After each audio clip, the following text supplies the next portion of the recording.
Good morning. आणि आजचा camper van जे आम्ही भारत भ्रमण करतोय त्याचा दिवस आहे 125 आणि आम्ही असं प्रवास करत करत साऊथ कडनं आम्ही आलोय इकडे वाराणसी मध्ये। आणि आपण जे सर्व वाराणसीला काशी म्हणतो तिथे, आणि आता काशीमध्ये सर्वात फेमस जे काशी विश्वनाथ टेम्पल आहे तिथे आम्ही दर्शन घेणारे, आंघोळ करणारे आणि तिथे 3-4 घाट आहेत। तर सर्व गोष्टी आम्ही बघणार आहेत। आता सध्या काल रात्री आम्ही इथे पोहोचलो होतो आणि आता सकाळी जाणार, तिथेच आंघोळ वगैरे फ्रेश होणार आहोत। सध्या इतकी गरमी होती, हे बघा पूर्ण इतका घाम आलाय, भयानक गरमी आहे सध्या। गाडी शहरामध्ये इतकी ट्रॅफिक आहे आणि आम्हाला पार्किंगच सापडत नाहीये।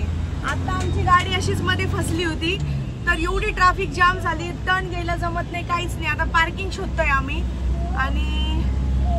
आणि यूपी मध्ये आम्ही नोएडामध्ये लग्न झाल्यानंतर 2-3 वर्ष होतो। तर इथलं स्ट्रीट फूड, मुरादाबादी बिर्याणी, त्यानंतर छोले भटुरे इथले फेमस आहे, आम्हाला खूप आवडायचे। आम्ही मंदिराच्या जवळ जाण्याचा प्रयत्न केला होता गाडी घेऊन, तिथे पार्किंगला जागा असेल, पण आम्हाला नाही सापडली। शेवटी आता आम्ही परत रिटर्न निघालोय आणि एक जागा आहे जी 6 किलोमीटर लांब आहे, 6-7 किलोमीटर मंदिरापासून। आता तिथे गाडी लावणार आहे। ही बघा, ही ती पार्किंग आहे आणि याचे चार्जेस वगैरे होते 200 रुपये पार्किंगचे। आणि मग शेवटी गाडी लावली, थोडा रेस्ट केला आणि मग आता आम्ही निघालोय रिक्षाने। आणि वाराणसीमध्ये ह्या मोठ्या शहरांमध्ये जर फिरायचं असेल ना तर सगळ्यात बेस्ट ऑटोच आहे। आपल्या गाड्या घेऊन खूप जास्त ट्रॅफिक वगैरे होते, ऑटोवाले कसं पटपट घेऊन जातात। तरी आम्हाला जायला 130 रुपये लागले पूर्ण टोटल एका बाजूने। आणि हे जे रिक्षावर 4 नंबर दिलेला आहे, हा 4, याचा अर्थ असा आहे की त्या रिक्षा मंदिरात जात नाही। त्यानंतर मग आम्ही इथे जे स्प्रिंग रोल होते, इथलं स्ट्रीट फूड मस्त होते, एकदम क्रिस्पी रोल होते।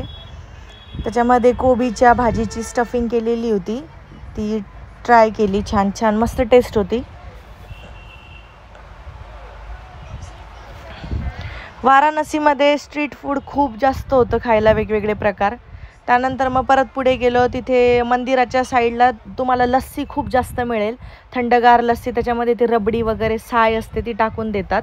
आणि असे तर जिथे रिक्षा थांबली तिथून पुन्हा 500-600 मीटर मंदिर लांब आहे, गर्दी बघा। आणि या बाईकचे एवढे आवाज याच्यासाठी येत आहेत की तिथे बाईकची सर्व्हिस आहे मंदिरापर्यंत, परत मध्ये ते घेऊन जातात। त्यानंतर मग भोलेनाथचा टिक्का लावला, कसं धार्मिक स्थळावर गेल्यावर असं काही लावलं की छान आध्यात्मिक वाइब्स येतात। ह्या मार्केटच्या चक्करमध्ये आणि नवीन नवीन काही खायला भेटतं का ह्या चक्करमध्ये आम्ही 700 मीटर पुढे गेलो। आता चला रिव्हर्स, थकून गेलो, जाताना उतार होता, आता जाताना चढ आहे। आणि 700 मीटर म्हणजे फार झालं, कारण ऑलरेडी आम्ही 800 मीटर चालत आलो होतो। म्हणजे टोटल आमचं आता 1.5 किलोमीटर होणार फक्त मंदिराकडे जाण्याचं। अरे बाप, क्राऊडच्या पाठीमागे गेलो आणि लक्षात राहिलंच नाही की मंदिर साईडला होतं, काय नाही, सरळ निघत गेलो। हे जाता जाता बरीच दुकानं होती आणि हे जे काशी विश्वनाथ टेम्पल आहे त्याचं हे सॅम्पल पण होतं छोटे छोटे विकायला। त्यानंतर खाण्याचे दुकानं, खेळण्या, हे बघा, हे मंदिरं बघा किती सारे होते विकायला, मस्त छोटे बनवलेले। त्यानंतर आपलं वाराणसी म्हणजे आपली बनारसी साडी सगळ्यात फेमस आहे, तर त्या साड्यांसाठी पण तुम्हाला कंटिन्यू माणसं येतात बोलवायला। त्यानंतर इथे एक हे मलईयो म्हणून होतं, हे बघा, हे मलईयो पण इथलं फेमस आहे। इथं आल्यावर सर्वजण हे खातातच। तर याचा जो फ्लेवर होता हा व्हॅनिला आईस्क्रीम जशी लागते ना सेम तसं लागलं, मला एवढं काही आवडलं नाही। त्यानंतर हा टेम्पलचा फ्रंट भाग आहे, त्याचे असे 3-4 गेट आहेत आणि दर्शनमध्ये आता मोबाईलला लावून नाही, आम्ही दर्शन घेऊन येतो। तर दर्शन घेऊन आल्यानंतर आम्ही गेलो हा मणिकर्णिका घाटावर, इथे सर्व अंत्यसंस्कार केले जातात। आणि हा मणिकर्णिका घाट जो आहे हा वाराणसीमधला सर्वात जुना घाट मानला जातो आणि इथं सगळे जे प्रेत जाळतात तर सर्व म्हणतात की इथं जाळल्यावर मोक्ष प्राप्त होतो। तर दुसरा जो घाट आहे हा नमो घाट आहे, हा छान डेव्हलप केलेला आहे, स्वच्छ मेंटेन आहे, लोकांना चालायला ट्रॅक केलेले आहेत, गार्डन आहे आणि हा आता जस्ट बनवलेला आहे नरेंद्र मोदींनी, त्यामुळे याला नमो घाट असे म्हणतात।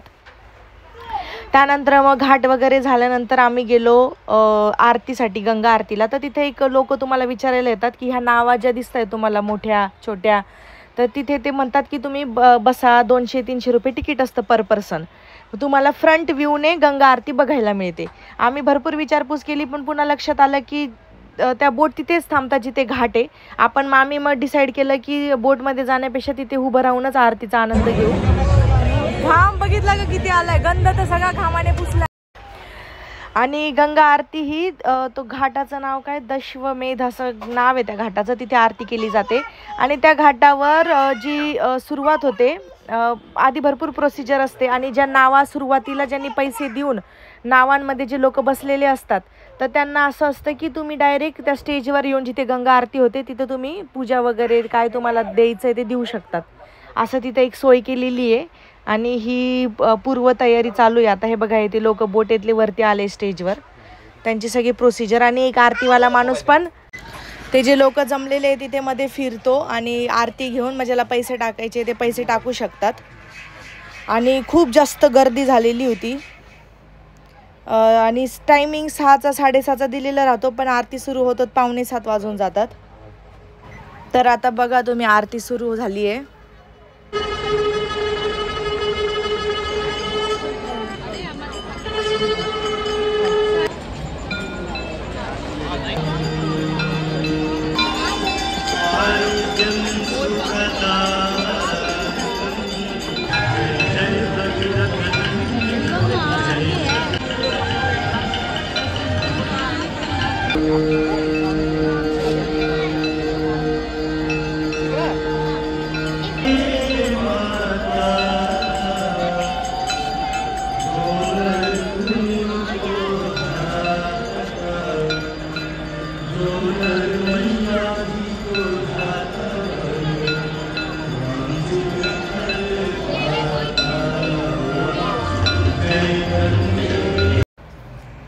आरती झाल्यानंतर आम्ही निघालो पार्किंगकडे. बरीच दुकानं लागतात तुम्हाला कपड्यांची, साड्यांची, आणि पण 500 रुपयाला 4 कुर्ती, 100 रुपयाला कुर्ती असं मिळतं. त्यानंतर हे काशी चाट भंडार, इथं सर्वात फेमस टमाटर चाट मिळतं, जो मी पण यूट्यूबवर व्हिडिओ बघूनच गेली होती. खूप गर्दी होती तिथं, नंबरसुद्धा लागत नव्हता. हे गर्दी बघून घ्या तुम्ही फक्त.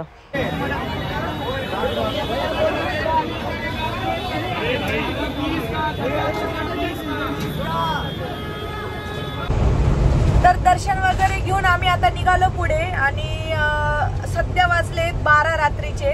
पण आमचा प्लॅन आहे प्रयागराज इथून 120-130 किलोमीटर आहे, तर अर्ध तरी कव्हर करावं. त्यामुळे आम्ही लगेच निघालो आणि तिथे गर्दी पण इतकी होती की आम्हाला की बाहेर पडण्याची इच्छा होती पटकन.